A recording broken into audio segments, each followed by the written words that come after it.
नालंदा विश्वविद्यालयाला भंडारा जिल्ह्यातील बौद्ध उपासकांनी भेट दिली। या विश्वविद्यापीठातून विद्वान लोक निघायचे। या विद्यापीठातून बौद्ध धर्माचा प्रसार व्हायचा।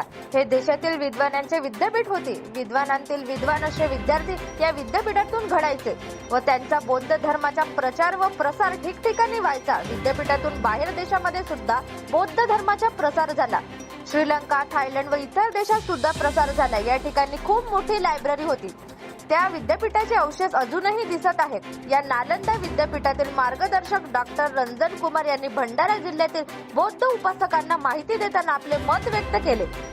या प्रसंगी भारतीय बौद्ध महासभेचे नागपूर विभागीय प्रसिद्धी प्रमुख डीजी रंगारी, भारतीय बौद्ध महासभेचे साकोली तालुका सचिव अशोक रंगारी, यूएस टूर्स व बौद्ध अभ्यास टूर्सचे आयोजक श्रीकांत रामटेके व उत्कर्ष रामटेके हे खूप मेहनत घेत असून धम्माविषयी मार्गदर्शन सुद्धा देत आहेत।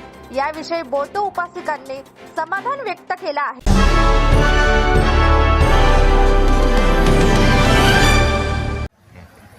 हेलो, उसके लिए मैं गाइड हूँ।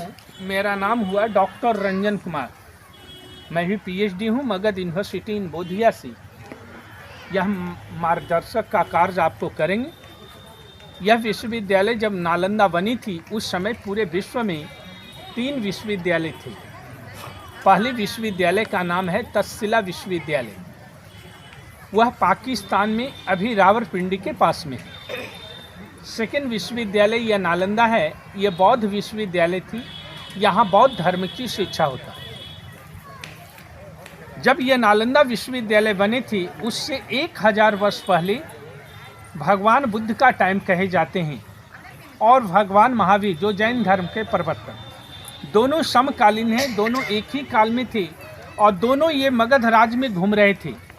दोनों महापुरुष यहाँ आए, इसलिए इस जगह पर नालंदा बनी। जब भगवान बुद्ध को ज्ञान की प्राप्ति बोध गया में हुई, बोधि वृक्ष के पास, उस समय ये बिहार राज्य नहीं थी। इसका प्राचीन नाम मगध थी और मगध की राजधानी राजगीर था, जहाँ के राजा बिंबिसार थे। जब ज्ञान की प्राप्ति उन्हें हुआ तो सारनाथ से धर्म का स्टार्ट किए। उन्होंने राजा बिंबिसार को उपदेश देने वे राजगीर आए थे। उस समय वे यहाँ नालंदा में आया करते थे। उस समय यह जगह अम्रपवारिका वन के नाम से जानी जाती थी, मैंगो गार्डन। नालंदा आने के बाद उन्हें 2 शिष्य भेंट हुए जो आगे चलकर भगवान बुद्ध के परम शिष्य बने। जहाँ आपकी गाड़ी ठहरी है इसके बगल का गांव का नाम है सारिलचा, जो सारिपुत्रा का जन्म स्थान बताए जाते हैं। सारिपुत्रा का ऐसा भी बौद्ध साहित्य है कि जिस घर में वो जन्म लिए थे उसी रूम में उनकी निर्माण भी हुआ, ऐसा वायु संजोग होता है।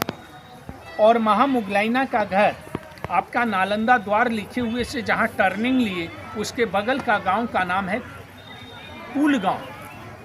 वह महामुगलाइना का जन्म स्थान है। लेकिन महामुगलाइना का मृत्यु सांची में हुई है। वो सांची स्तूपा है जो मध्य प्रदेश भोपाल में बनी है। और सारिपुत्रा का जन्म ही हुआ, निर्माण ही हुई। उनकी याद में सम्राट राजा अशोक ने बौद्ध धर्म के प्रचार में 84,000 स्तूपाओं का निर्माण किए, जिसमें एक स्तूपा हम लोग यहाँ देखेंगे जो सारिपुत्रा की स्तूपा है, जो 3 सेंचुरी बीसी में राजा अशोक ने बनाए। उसके 800 वर्ष बाद ये नालंदा बौद्ध विश्वविद्यालय बनाए गए थे, क्योंकि बुद्ध के चले जाने के बाद भी 500 भिक्षुक लोग यहाँ छोटा बिहार के रुद्रा की स्तूपा है, जो 3 सेंचुरी बीसी में राजा अशोक ने बनाए। उसके 800 वर्ष बाद ये नालंदा बौद्ध विश्वविद्यालय बनाए गए थे, क्योंकि बुद्ध के चले जाने के बाद भी 500 भिक्षुक लोग यहाँ छोटा बिहार के रूप में रह रहे थे। उसी छोटा बिहार को बड़ा बिहार रूप दिया और इस जगह का नाम रखा गया नालंदा। न अलम दा, न मीन्स होता नहीं, अलम मीन्स होता बेकार, दा मीन्स होता देना। यानी नालंदा कुछ बेकार नहीं देते, साकार देते। जो आते वो सब्जेक्ट का विद्वान ही बन के निकलते थे। ये विद्वानों की नगरी ये नालंदा हुई। यहाँ उस समय Japan, Korea, Thailand, Burma, Sri Lanka, हर कंट्री से लोग यहाँ आते थे। जब ये नालंदा बौद्ध विश्वविद्यालय बनाए गए थे 5वीं सदी में, उस समय यहाँ फर्स्ट चीनी यात्री फाहियान आई थी। फाहियान ने नालंदा के बारे में कोई हिस्ट्री को नहीं लिखा। दूसरे राजा 7वीं शताब्दी में कनौज के राजा हर्षवर्धन थे। उस समय यहाँ सेकंड चीनी यात्री हुएनसांग आए थे। हुएनसांग इस विश्वविद्यालय के स्टूडेंट टीचर रहे। उन्होंने पूरी नालंदा की डायरी को लिखा है। जो भी मैं हिस्ट्री बता रहा हूँ अकॉर्डिंग टू हुएनसांग की डायरी है। उनकी डायरी का नाम है सी उकी। उस डायरी से यह नालंदा की पहचान होती है कि यह नालंदा विश्वविद्यालय का एरिया 7 माइल लंबा और 3 माइल चौड़ा। उस समय यह नालंदा विश्वविद्यालय 10 किलोमीटर लंबा, 5 किलोमीटर चौड़ा। उस समय इस विश्वविद्यालय के 4 मुख्य दरवाजे थे। वो चारों 4 दिशाओं में थे। मेन दरवाजे पर जो द्वारपाल होते वो महान पंडित कहलाते। जो भी छात्र यहाँ एडमिशन के लिए आते उनका टेस्ट इंटरव्यू द्वारपाल ही लेने के बाद उनकी एडमिशन। अब आप स्वयं सोचा जाए, जिस विश्वविद्यालय का द्वारपाल ही महान पंडित थे तो यहाँ का प्रोफेसर प्रिंसिपल कित नॉलेज करे होंगे। उस समय नालंदा में 108 सब्जेक्टों की पढ़ाई होती थी। पाली, प्राकृत, संस्कृत, बौद्ध कला, बौद्ध दर्शन शास्त्र, ज्योतिष विद्या, तांत्रिक विद्या, वेद, उपवेद, मेडिसिन, खगोलिक। इस विश्वविद्यालय में उस समय 10,000 स्टूडेंट और 1,500 शिक्षकों की रहने की आवासीय विद्यालय था। उस समय इस यूनिवर्सिटी का बोलबाल भाषा जो चलती थी वो पाली भाषा था। लिपि जो लिखे जाते थे शंख लिपि, ब्राह्मणी लिपि में लिखे जाते थे। यह विश्वविद्यालय में 3 बड़े पुस्तकालय थे, ग्रंथालय, जिसका नाम रत्न सागर, रत्न रंजिका और रत्नोदधि। रत्न सागर और 1,500 शिक्षकों की रहने की आवासीय विद्यालय था। उस समय इस यूनिवर्सिटी का बोलबाल भाषा जो चलती थी वो पाली भाषा था। लिपि जो लिखे जाते थे शंख लिपि, ब्राह्मणी लिपि में लिखे जाते थे। यह विश्वविद्यालय में 3 बड़े पुस्तकालय थे, ग्रंथालय, जिसका नाम रत्न सागर, रत्न रंजिका और रत्नोदधि। रत्न सागर जो लाइब्रेरी थी वह 9 मंजिला की बनी हुई बिल्डिंग थी।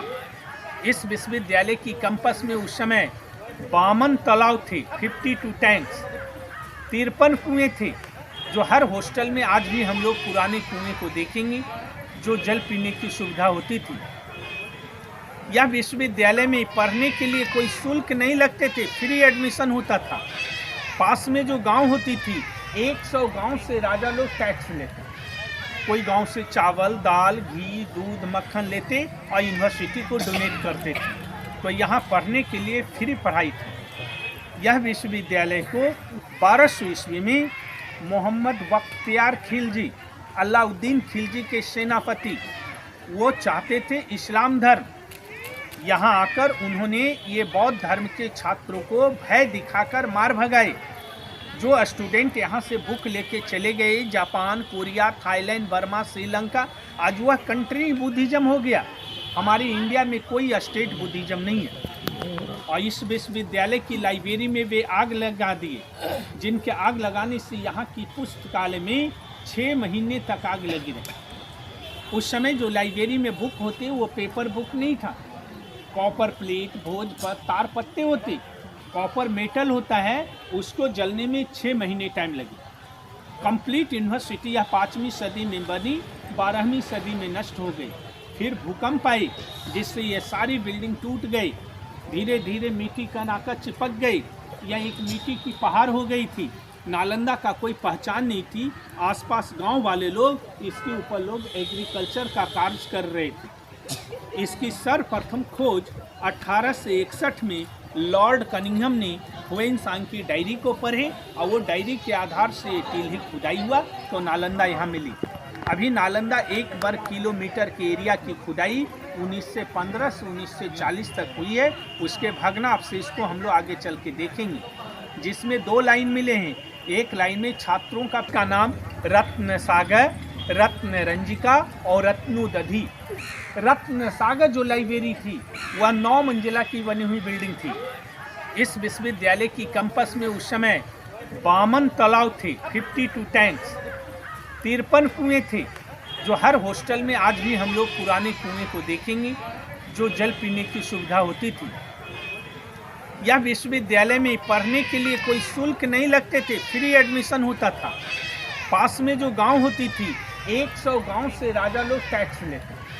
कोई गांव से चावल, दाल, घी, दूध, मक्खन लेते और यूनिवर्सिटी को डोनेट करते थे। तो यहाँ पढ़ने के लिए फ्री पढ़ाई थी। यह विश्वविद्यालय को 1200 ईस्वी में मोहम्मद बख्तियार खिलजी, अलाउद्दीन खिलजी के सेनापति, वो चाहते थे इस्लाम धर्म। यहाँ आकर उन्होंने ये बौद्ध धर्म के छात्रों को भय दिखाकर मार भगाए। जो स्टूडेंट यहाँ से बुक लेके चले गए Japan, Korea, Thailand, Burma, Sri Lanka, आज वह कंट्री बुद्धिज़्म हो गया। हमारे इंडिया में कोई स्टेट बुद्धिज़्म नहीं है। और इस विश्वविद्यालय की लाइब्रेरी में वे आग लगा दिए, जिनके आग लगाने से यहाँ की पुस्तकालय में 6 महीने तक आग लगी रही। उस समय जो लाइब्रेरी में बुक होते वो पेपर बुक नहीं था, कॉपर प्लेट, भोज पर तार पत्ते होते। कॉपर मेटल होता है, उसको जलने में 6 महीने टाइम लगे। कंप्लीट यूनिवर्सिटी यह 5वीं सदी में बनी, 12वीं सदी में नष्ट हो गई। फिर भूकंप आई, जिससे ये सारी बिल्डिंग टूट गई। धीरे धीरे मिट्टी का नाका चिपक गई, यह एक मिट्टी की पहाड़ हो गई थी। नालंदा का कोई पहचान नहीं थी। आसपास गांव वाले लोग इसके ऊपर लोग एग्रीकल्चर का कार्य कर रहे थे। इसकी सर्वप्रथम खोज 1861 में लॉर्ड कनिंघम ने ह्वेनसांग की डायरी को पढ़े और वो डायरी के आधार से टीलही खुदाई हुआ तो नालंदा यहाँ मिली। अभी नालंदा 1 वर्ग किलोमीटर के एरिया की खुदाई 1915 से 1940 तक हुई है। उसके भग्नावशेष को हम लोग आगे चल के देखेंगे, जिसमें 2 लाइन मिले हैं। एक लाइन में छात्रों का पूजा करने की जगह है, जिसे चैत्याज कहते हैं, टेम्पल को। हॉस्टल को मोनास्ट्री कहते। ये नालंदा ओनली जेंट्स एडमिशन थी, लेडीज अलाउ नहीं थी। यहाँ के छात्रों का वेशभूषा था माथा मुड़ाए हुए, गिरुआ वस्त्र धारण की। यानी बौद्ध भिक्षुक के निवास स्थान को बौद्ध विहार बोला गया। बिहार कहने से ही यह स्टेट का नाम अभी हुआ बिहार, बौद्ध विहार। यानी बौद्ध भिक्षुक लोग रहते पढ़ते थे। अभी बिहार है घूमने का जगह, तो आगे चल के हम लोग देखेंगे।